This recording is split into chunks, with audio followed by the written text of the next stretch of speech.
Hello, I'm Carl Lejuez. I'm the Executive Vice President and Provost at Stonybrook University. And this is my 8th time to Korea, and I am just really happy to be talking to all of you.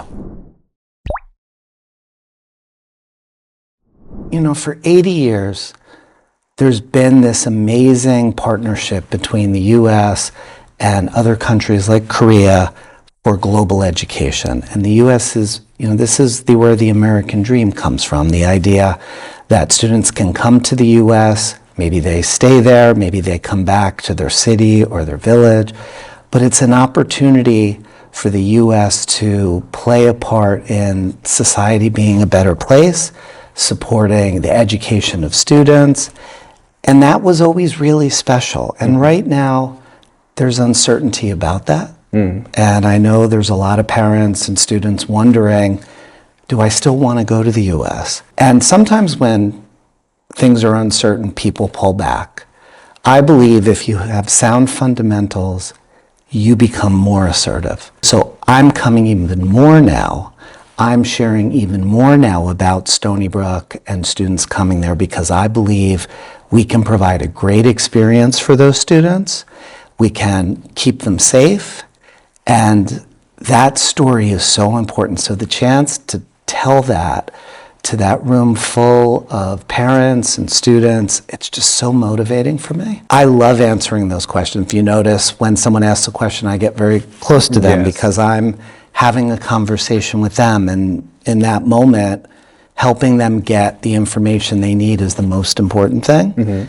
And I want to be that way at school. I want to be that way in events like this. That's part of being authentic. And when you are, you make connections with people, and that's when great things happen. Yeah, so I really believe in this idea of prestige, value, and location. So starting with prestige, Stonybrook is one of the top public research universities in the US.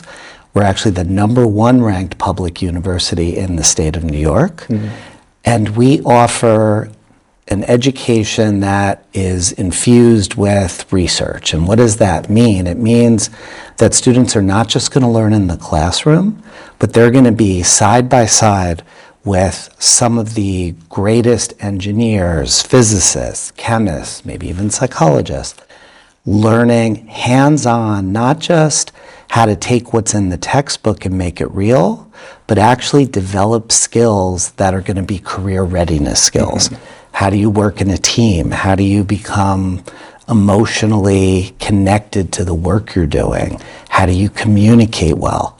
For a lot of students, the technical part is really important, but what sets them apart are these skills that are about taking the work and making it real and making it sort of experiential. And Stonybrook is so well equipped to do that.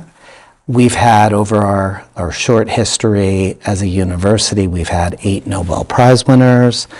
And that means that the faculty that we have are really well prepared to do this. They're passionate about it.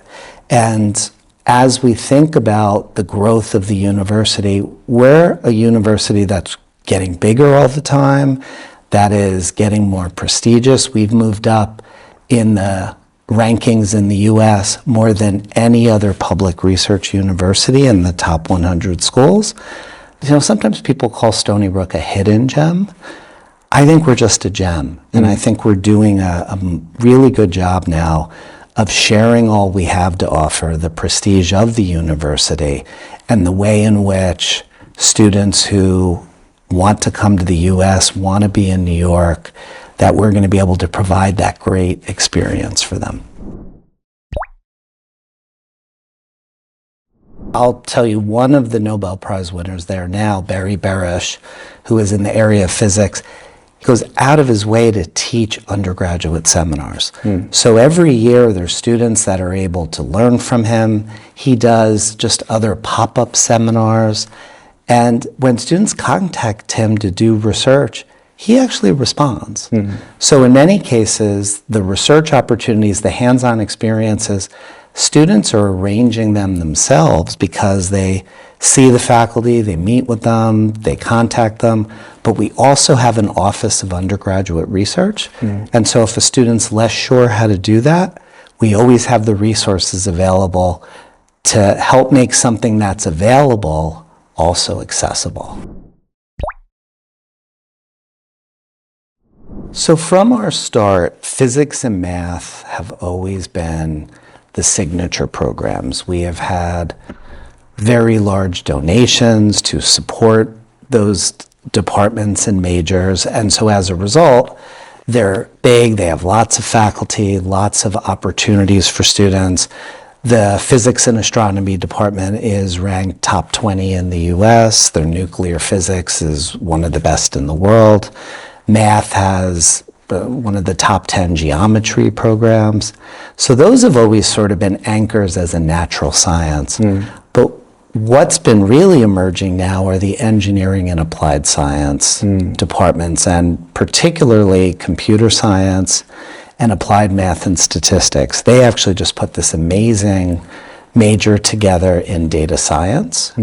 And we are just now launching an institute for AI innovation, as well as a quantum institute. And so there will be lots of opportunities for students to take classes and major in those sort of key areas, but also even for students that are majoring in other things, they can still get involved with these sort of really emerging, existentially important topics.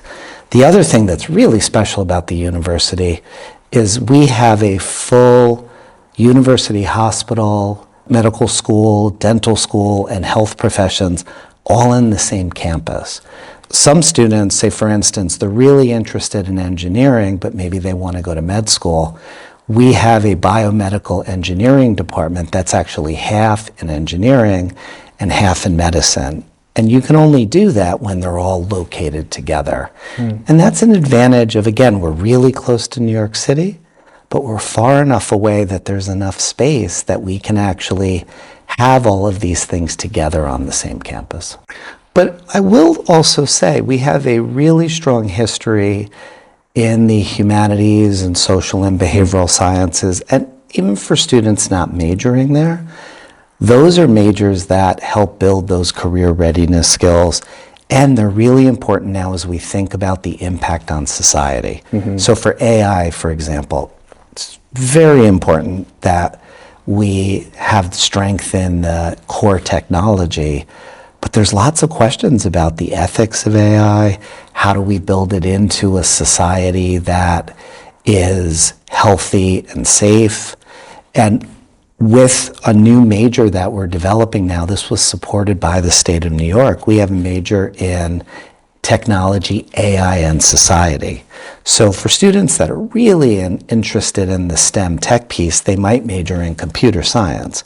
But for a student that also cares about the human aspect, the application of it, they could major in this interdisciplinary degree, get some of the technical aspect, but also, particularly if their interests or skills are more in those social sciences, they're still able to get that opportunity and that career advantage while studying things that they're passionate about.